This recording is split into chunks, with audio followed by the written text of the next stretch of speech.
Hello, hello, hello, everyone! Welcome back to the Daily English Practice channel. I am Anna, and I am so incredibly happy to be here with you today. How are you doing, David? Oh, Anna, I am doing fantastic. I'm feeling energized, I'm feeling positive, and I am ready to dive into a brand new topic with our amazing listeners. Hello to all of you tuning in from around the world. We are so glad you've decided to spend some time with us today to grow your English and your mindset. That's right, David. You know, we always say that learning English isn't just about grammar and vocabulary, it's about how you feel when you speak. It's about confidence. And today's topic is a big one. It's something that helps not just with English, but with everything in life. Today, we are talking about how to discipline your thinking. Discipline your thinking. Wow, that sounds a bit serious, doesn't it? Like a boot camp for your brain. Left, right, left, right. Stop thinking about pizza. No, it's not quite like a military drill, David. It's actually much gentler than that. When we talk about disciplining your thinking, we mean training your mind to focus on the good things, recognizing when you are being mean to yourself, and choosing better thoughts. It's about being the boss of your brain.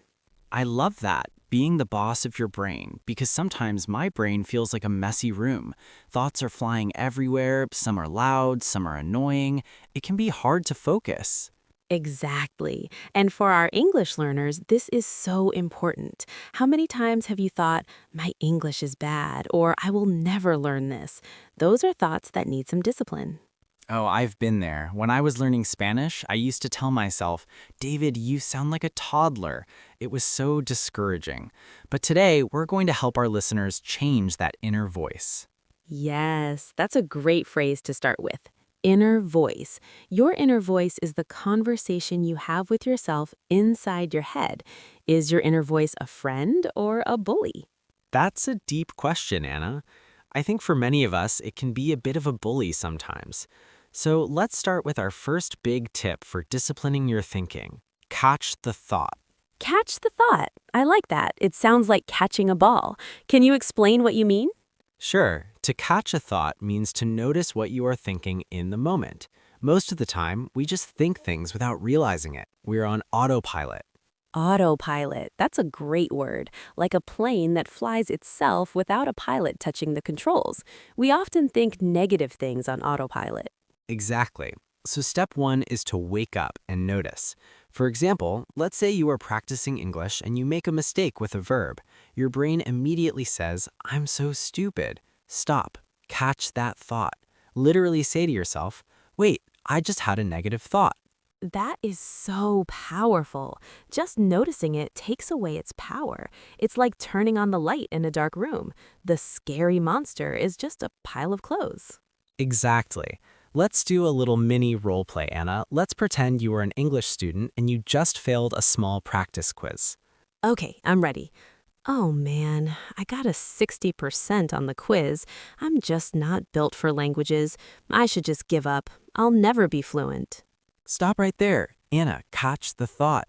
Oh, you're right. I just caught myself. I was telling myself I should give up. There you go. Now that you've caught it, you can examine it.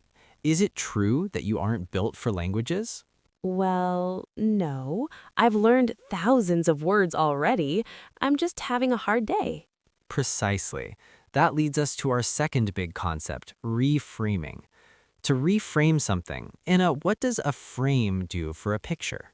A frame goes around a picture. It changes how the picture looks. If you put a beautiful gold frame around a simple drawing, it looks like a masterpiece. Exactly. In English, reframing means looking at the same situation but through a different frame or perspective. Instead of saying, I failed the quiz, I'm bad at English, you reframe it to, I missed some questions, which shows me exactly what I need to study more. I love that. It's not lying to yourself, it's just being fair. It's being constructive. Constructive means helpful or intended to improve something. So, disciplining your thinking is the act of catching those autopilot negative thoughts and reframing them into something constructive. It takes practice, though. It doesn't happen overnight.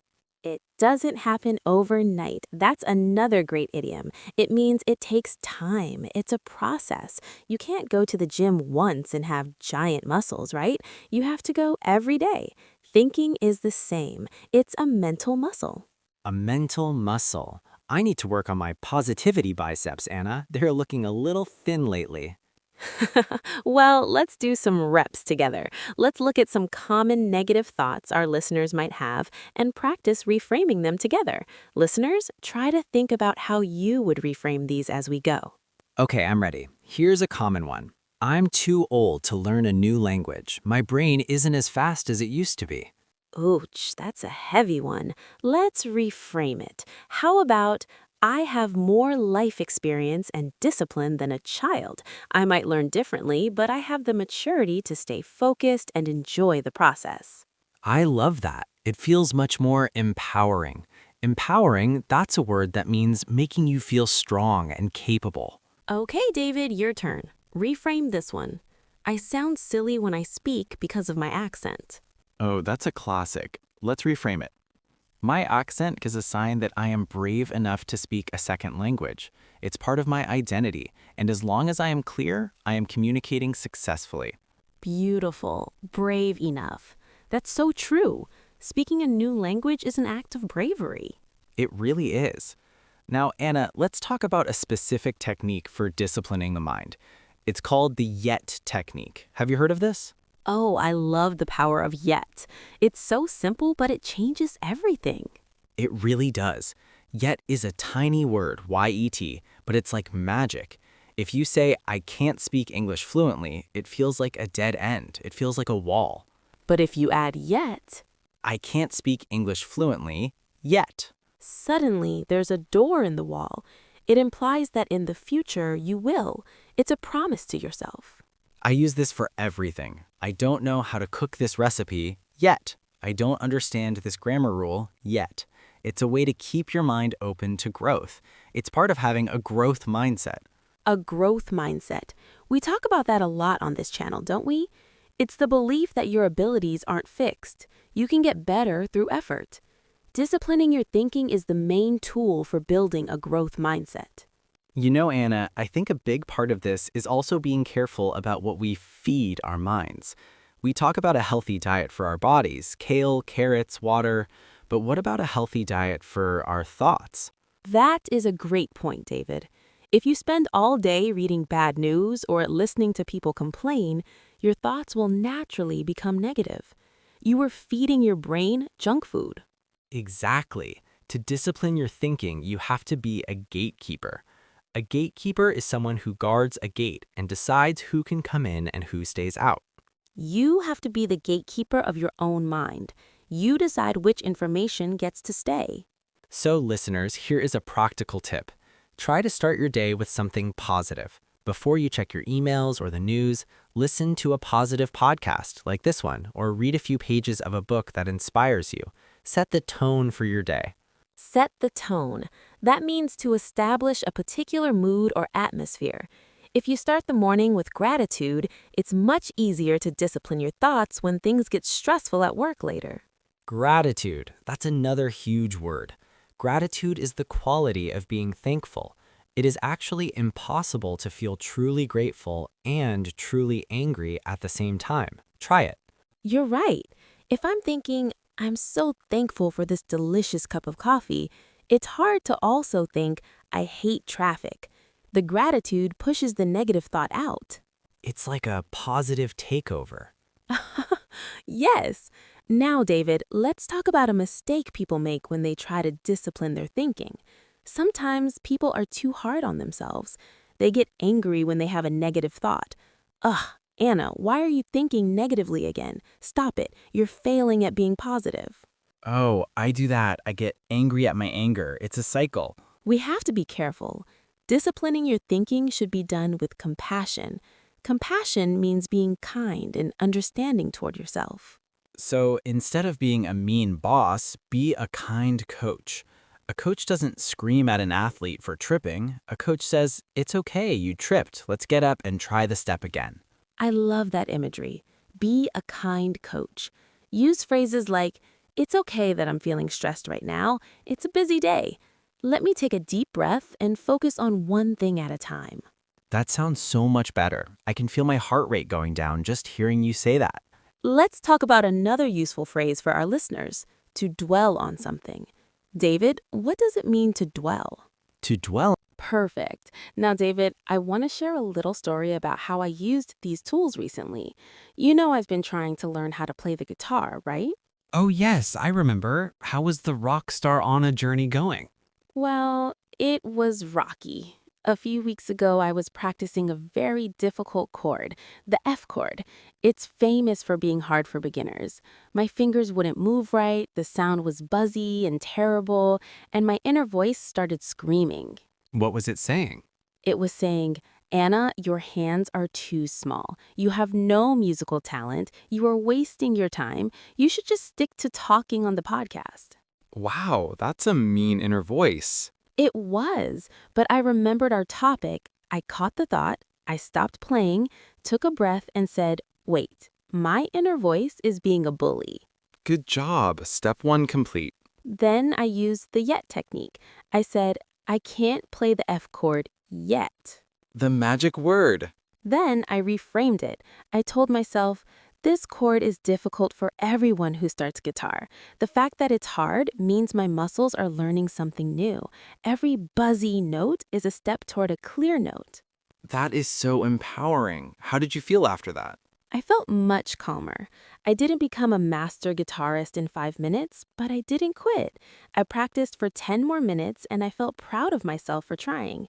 That's what disciplining your thinking is all about. It's not about being perfect, it's about not letting your thoughts stop you. That is such a great example, Anna, and it's the exact same with English. When a long word is hard to pronounce or a grammar rule seems impossible, don't let your inner voice tell you that you aren't good at English. Just say, I haven't mastered this yet. Exactly. Now, David, let's do a quick word tour for our friends at home. This is the part of the show where we take a few of these phrases and use them in different, everyday sentences so you can hear how they sound. I love the word tour. Let's start with to catch oneself. This is very similar to catching a thought. It means to suddenly notice you are doing something.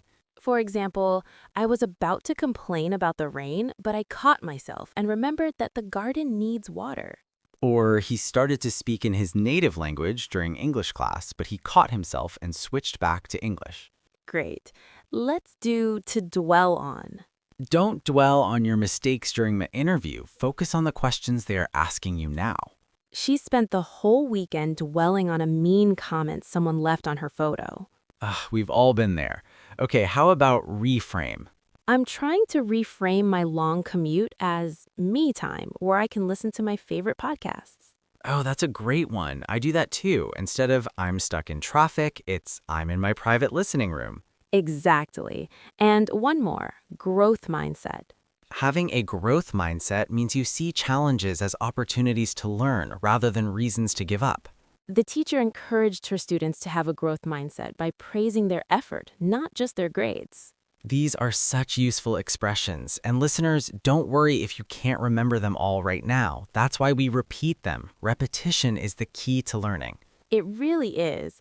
Now, David, before we finish, I want to talk about one more thing, focus. Part of disciplining your thinking is choosing what to focus on. Ah, yes, where your focus goes, your energy flows. Exactly. If you focus on what you don't know in English, you will feel weak. If you focus on how much you have learned, you will feel strong. It's like a camera lens. You can choose to zoom in on the one tiny weed in a beautiful garden, or you can zoom out and see all the flowers. I love that. So here's a challenge for our listeners. Today, every time you have a negative thought about your English, or about anything really, we want you to be the gatekeeper. Stop that thought at the gate. Ask it, are you helpful? Are you true? If the answer is no, reframe it. Add yet. Be a kind coach to yourself. And tell us in the comments, what is one thought you want to change about yourself? Maybe it's, I'm not good at speaking, and you want to change it to, I am improving my speaking every single day. We want to hear from you. Yes, please share with us. We read all your comments and they make us so happy. It's like a big global family here. It really is. David, this has been such a wonderful conversation. I feel more disciplined already. Me too, Anna. I'm going to go practice my optimistic olive attitude for the rest of the day. Me too, Anna.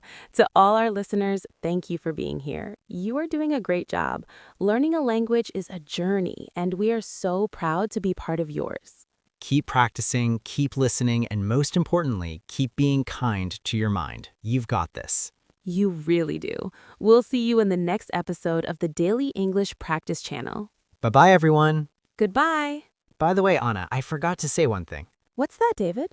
I'm not a professional podcast host yet. You're doing just fine, David. See you later. Bye.